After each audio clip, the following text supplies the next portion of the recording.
Hello all. So I need to test this camshaft position sensor. So I thought I'd make a quick video on how you go about testing it, along with testing the wiring going to it. And a lot of times what a lot of mechanics will do is they'll test the wiring, and if the wiring's good, then they'll replace the camshaft position sensor. But inside this video, I'm gonna show you how to go about testing the wiring to be sure that's good. And then I'll show you how you go about testing the camshaft position sensor to see if that's good. And there can be different types of camshaft position sensors. So it's always a good idea to get a wiring diagram for that vehicle. That way you know for sure what's going on. But these 3-wire sensors are very common. And basically what's going on with these 3-wire sensors is that one wire is gonna be a ground wire. You're gonna have voltage going to it, usually 5 volts. And then one wire is gonna be going back to the computer called the signal wire. And basically every single time a piece of metal is directly in front of that sensor, there's going to be a signal that goes back to the computer on the signal wire. That camshaft has little notches on it that's spinning with the cam, and every single time one of those notches is directly in front of that sensor, it sends a signal back to the computer.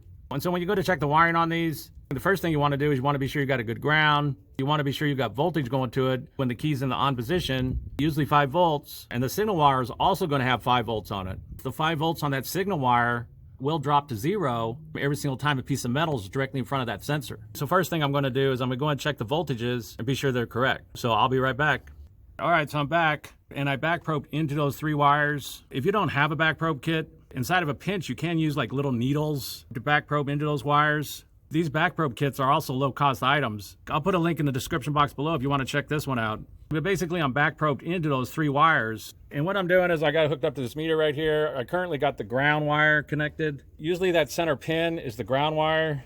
If you could get schematics for the vehicle, then that's ideal. We can also just test to see if it is the ground wire by just going to the battery real quick. Because if that ground wire is good, and you're going to get 12 volts when you go directly to the battery. And so I got the key in the on position, and I'm going to go ahead and touch the battery terminal over here with the positive.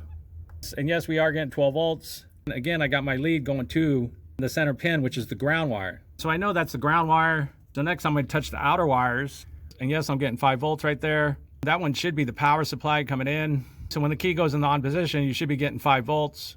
And next I'm going to go ahead and touch the signal wire. And yes, I'm also getting voltage, so that's correct. The signal wire voltage can vary, usually like 4 to 5 volts, but the signal wire voltage will vary. So basically the wiring's doing what it's supposed to be doing. At this point, a lot of mechanics would just go ahead and replace that camshaft position sensor, do a cam relearn if necessary for that vehicle. But I'm gonna show you how you go about testing it right now. And to do this, I'm just gonna connect to the signal wire. So basically right now I'm connected to ground and the signal wire going to that sensor with the key in the on position.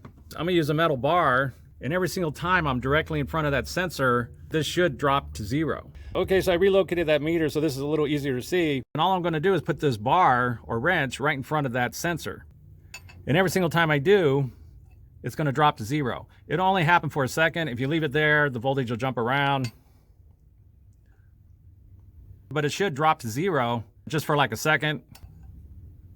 And if it does that, then that means it's good. And so once again, I'll show you one more time. To 0 and then up. So basically that means that sensor's good and the wiring going to it's good. There's also some other ways you go about testing these camshaft position sensors. I'll try to make some videos on that also, and I'll put links down in the description box below if you want to check those out. But that's basically it. If you have any questions, ask me down below. If you have anything to add, please comment down below also. If this video helps you, please click like, please click subscribe, and have a good day.